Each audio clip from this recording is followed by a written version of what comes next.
Good day all. This is Altaf Jahangir from Government Sardars High School, Belgavi, and we are the part of the module preparations for DRTs. And right now I'm going to talk about issues faced by teachers of English.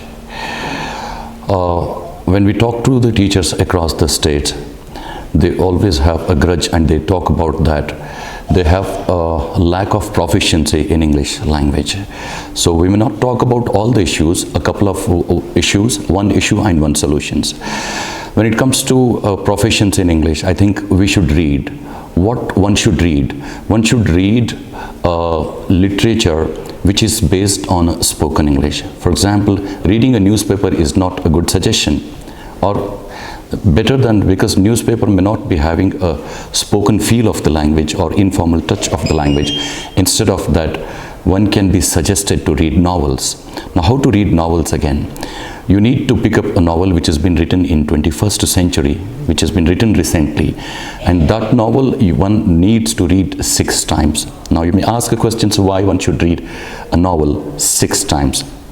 If you read a novel 6 times, if you underline all the beautiful expressions that appeal you, at the end of the 6th reading, a magic happens. That is, most of the expressions that you have read, they would come to your mind and your mouth as and when you decide to speak.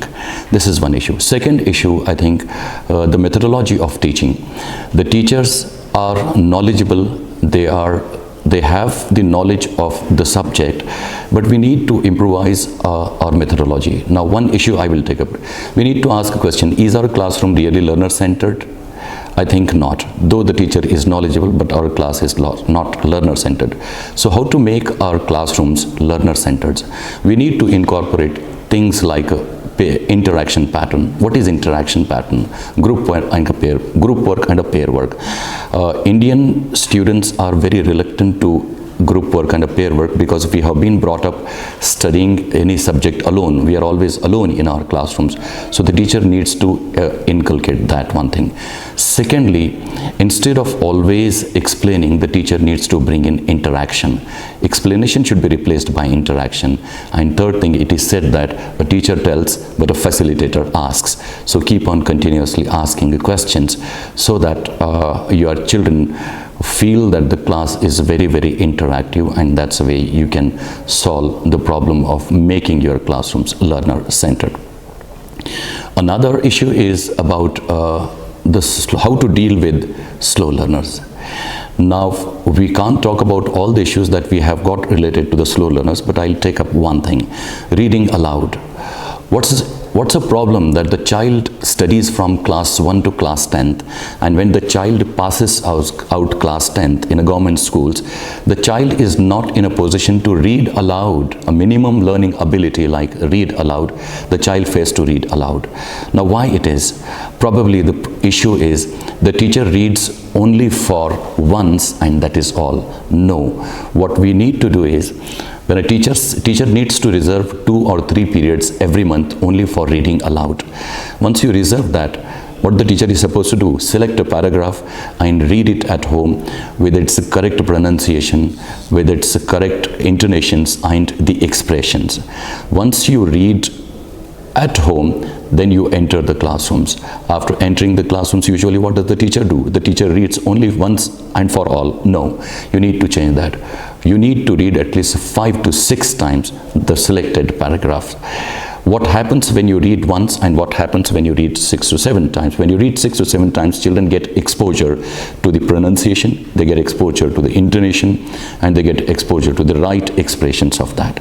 The moment you finish that, then you are going to select 5 to 6 students, and then you are going to call them to the front of the class. When you call them to the front of the class, they are going to read out the same paragraphs. The moment they read it, you are going to give them a feedback on pronunciation and intonations. And once you have finished that, then you are going to send these children to the different groups. You have divided your class into 5 to 6 groups, and these 5 to 6 students, you would send them to the groups, and these students would go and help out the other learners to read the same paragraphs with the correct pronunciation, intonations and all that. So that's the way you are supposed to do. Another important thing that teachers usually complain that they fail to develop the listening and speaking abilities of the children. Now it is said that listening and speaking have been receiving step-sister-like treatment in our classrooms. We haven't given enough opportunities for listening and speaking in our classrooms. Our classrooms are mainly based on reading and writing.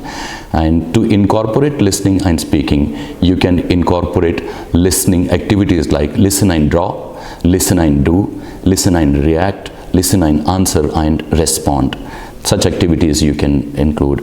And when it comes to speaking, we need to give enough chances for the children to speak through chats and through conversations, through role plays. You can bring chat shows in your classrooms, and you can bring language classrooms and all that. And I think this is the way. There are many issues, but we can't attend all the issues. So 3 or 4 issues I have said. Thank you very much.